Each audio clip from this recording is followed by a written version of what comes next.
Jadi ada saat-saat ada sesuatu yang menurut hitungan kita, karena mungkin kita ini masih berpikir garis atau bidang atau bangunan, kita belum bisa melihatnya secara ruang. Nah, saya tetap sangat percaya kepada ruangnya Allah Subhanahu wa taala, tajallinya tadi. Jadi Andre tidak perlu menyesali sejumlah hal yang konslet atau apapun. Nah, aku ki optimis terus. Pokoknya wong kadang-kadang iku justru oleh jodoh mergo motore gembos kok. Nek gak gembos gak kepethuk arek wedok iku marah gitu kan. Jadi sudahlah, hidup itu tenang aja Anda. Makanya nyun sewu saya nambahin sedikit aja Mas Andre.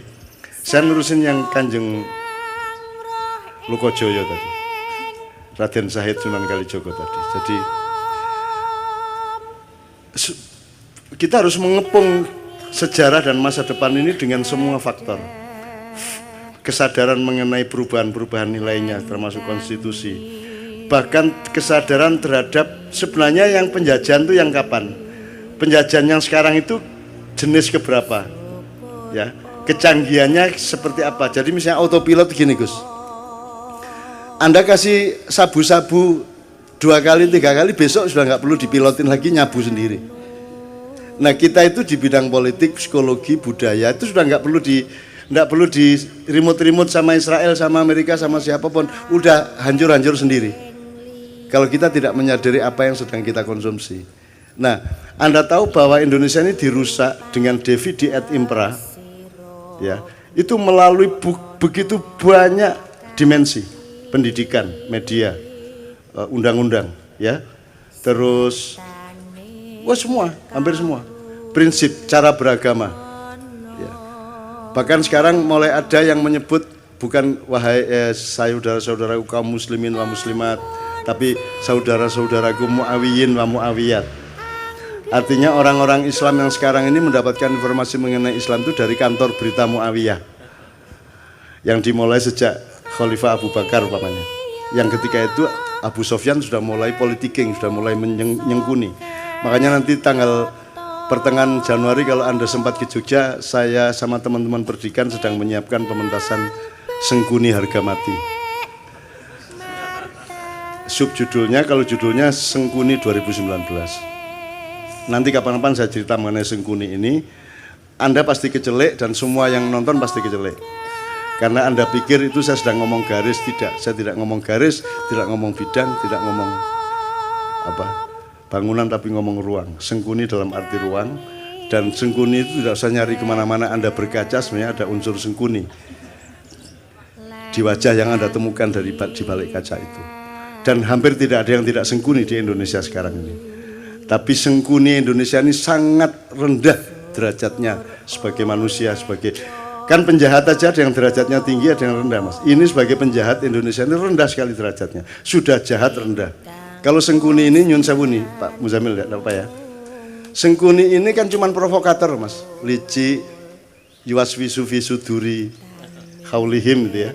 Hanya ngipas-ngipasin hati, memprovokasi kan gitu tok. Itu kejahatannya tidak sampai ke terorisme. Tidak sampai ke pengeboman bunuh orang massal kan tidak sampai. Tidak sampai ke Westerling, tidak sampai ke pembunuhan massal. Sengkuni itu hanya seorang provokator, hanya seorang yang abal-abal aja. Itu dahsyat, menurut saya sangat tinggi kepribadiannya Sengkuni itu karena melihat sejarahnya Sengkuni. Sengkuni itu singkat kata, karena suatu hal, seluruh keluarganya, bapak, ibunya, dan saudaranya 100 orang dipenjara oleh Prabu Destoroto yang mengawini kakaknya Sengkuni, ya. Dan setiap orang yang dipenjara dari 102 orang itu hanya dikasih sebutir nasi untuk makan sehari. Tidak mungkin mereka bisa bertahan hidup. Sebutir nasi, meskipun 100 butir nasi kan cuma segini Mas. Untuk makan satu orang juga tidak kenyang, tidak akan bisa bertahan hidup. Maka singkat kata mereka berdiskusi, bapaknya ambil keputusan dan disetujui bahwa di antara 101 orang ini, 102 seharusnya, tapi yang satu kan jadi permaisurinya raja yang menghukum itu, yang wajahnya ditutup sepanjang hidupnya untuk protes kepada nasibnya dan seterusnya. Diambil keputusan bahwa harus ada yang hidup di antara 101 orang ini. Maka yang 100 orang merelakan untuk dimakan oleh yang satu. Dari Sengkuni itu bertahun-tahun kerjanya adalah makan saudaranya. Mutilasi, digoreng kikile sik, digoreng sikile sik, dirijine dikledusi, terus mari ngono motone di oseng-oseng. Terus mari ngono jantungnya dirogoh, dicucup kayak jamu.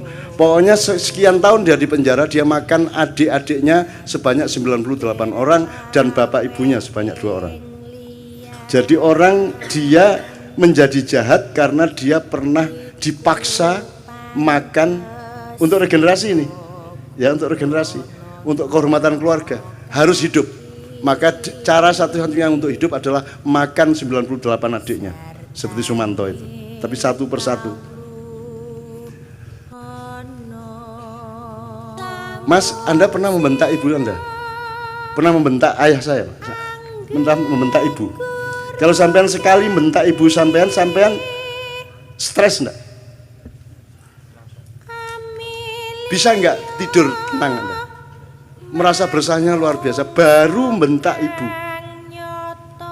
Ini makan ibunya, bapaknya dan adiknya 98 orang. Terpaksa dia makan. Menurut Anda itu kejahatan apa penderitaan? Penderitaan. Dan orang yang menderita harus makan saudaranya sendiri segitu banyak dan bapak ibunya. Kemudian hanya menjadi seorang provokator, hanya menjadi seorang yang licik. Itu hebat enggak dia? Seharusnya Sengkuni menjadi teroris besar. Dia bunuh semua orang. Betul enggak?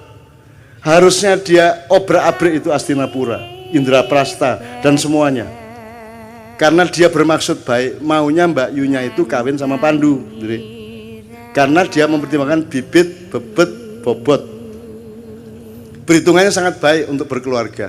Tapi ternyata dia dikawini oleh kakaknya yang buta itu. Dan Sengkuni tidak setuju. Kemudian tapi karena sudah keputusan bapaknya dan keluarga, akhirnya dia tetap setia mengawal Mbak Yunya menjadi permaisuri kerajaan Astinapura.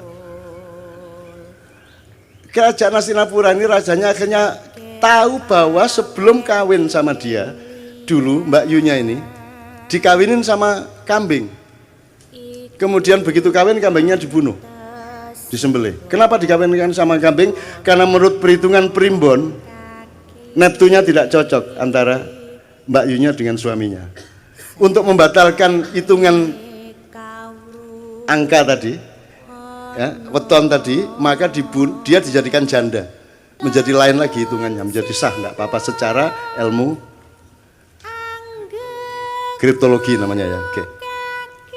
Nah marahlah suaminya, loh ternyata saya ini kawin sama janda kambing. Marah dia, ditangkap semua, bapaknya Sengkuni, ibunya Sengkuni, adik-adiknya Sengkuni, 101 orang, dikasih makan cuman sebutir beras 1 orang. Akhirnya singkat kata Sengkuni makan itu, dan kemudian dia menjadi seorang provokator, seorang yang licik, yang culas. Serakah enggak juga loh. Sengkuni korupsi boh? Enggak. Dia cuman ngesir satu yang namanya minyak tala itu toh. Dia rebutan minyak tala tumpah, terus dia bergulung-gulung sehingga dia sakti, dia tidak bisa ditembus oleh senjata apapun karena badannya sudah berlumuran minyak tala, minyak kehidupan gitu ya. Bagaimana dia bisa mati? Semar yang ngasih tahu kepada Bima. Mau Bima, iku biyen pas gulung-gulung dek lengo tolo iku silite gak kena. Jadi gulung-gulung kan tetep anusnya kan tidak kena mas, yang kena bokongnya tok ya, minyaknya tidak sampai masuk. Nah itu kan tidak kebal. Akhirnya sama Bimo pakai kuku pancanaka disogok silite, cet matek deh. Itu ya, hati-hati ya mas ya. Itu. Nah teman-teman sekalian, yang pertanyaannya sederhana. Kalian ini pemimpin-pemimpin Indonesia ini, yang mana yang tidak Sengkuni? Terus kalian ini menjadi Sengkuni atas penderitaan apa? Kamu pernah susah apa hidupmu? Kamu pernah tidak makan? Kamu pernah makan ibumu? Kamu pernah menderita sampai seperti itu? Kamu itu atas nama penderitaan yang bagaimana sehingga kamu jahat kepada rakyat itu? Apa alasan sejarahmu? Kalau Sengkuni ada alasannya untuk jahat. Meskipun kejahatan dia tidak sepadan sama sekali dengan penderitaannya. Seharusnya orang macam Sengkuni yang makan 101 keluarganya sendiri, dia dalam tanda petik berhak untuk menjadi teroris besar. Kalau dia tidak kuat, dia akan gila atau dia bunuh diri. Tapi Sengkuni sangat kuat dan sangat arif sehingga dia hanya menjadi provokator. Sementara kita dipimpin oleh Sengkuni-Sengkuni yang tidak punya alasan sejarah untuk jahat kepada rakyatnya. Kamu pernah jahat apa? Kamu pernah menderita apa? Wong kamu yang tidak pernah utang seperti anak-anak utang. Kamu tidak pernah kredit seperti mereka. Kamu lancar-lancar saja kok. Ya toh? Kamu juga anak orang yang tidak miskin, cukup kaya sehingga kamu bisa nyalon kok. Urusanmu sama uang-uang besar. Atas nama apa kamu jahat kepada rakyatmu? Apa alasan sejarahmu? Dijawab kalau Sengkuni KB. Gitu loh Mas, jadi pentasnya itu soal itu. Ini apa toh? Allah mengatakan Allah tidak menyukai kata-kata yang diperjelas kejelekannya, ya. Apa? La yuhibbullahu al-jahra bisu'i minal qaul. Itu ya terjemahannya. Ya, terjemahannya. La yuhibbullahu al-jahra bisu'i minal qauli illa man zulim. Tidak, Allah tidak menyukai perkataan yang nyaring tentang keburukan kecuali orang yang didolimi. Jadi mesuh, ya boleh. Dendam, bagi orang yang didolimi. Wobol kon niku gitu ya. Itu Allah tidak suka kecuali kamu dalam keadaan dianiaya. Jadi kalau dianiaya, Allah membatalkan ketidaksukaan, ya wis rapopo wong kon menderita kok gitu loh. Itu hukum Allah loh. Lah ini Indonesia ini kamu itu menderita apa? Sehingga kamu kejamnya begitu rupa kepada rakyat. Kamu pernah menderita apa? Kamu pernah miskin apa? Karena kamu pernah puasa kayak apa? Kamu pernah tirakat apa? Kamu lancar-lancar semua kok. Kamu bisa membayar miliaran kok jadi pejabat. Apa alasanmu untuk jahat kepada rakyat? Sengkuni saja tidak sejahat kamu, padahal dia penderitaannya ribuan kali lipat dibanding penderitaan hidupmu. Wahai seluruh rakyat Indonesia, aku nyatakan hari ini, wes.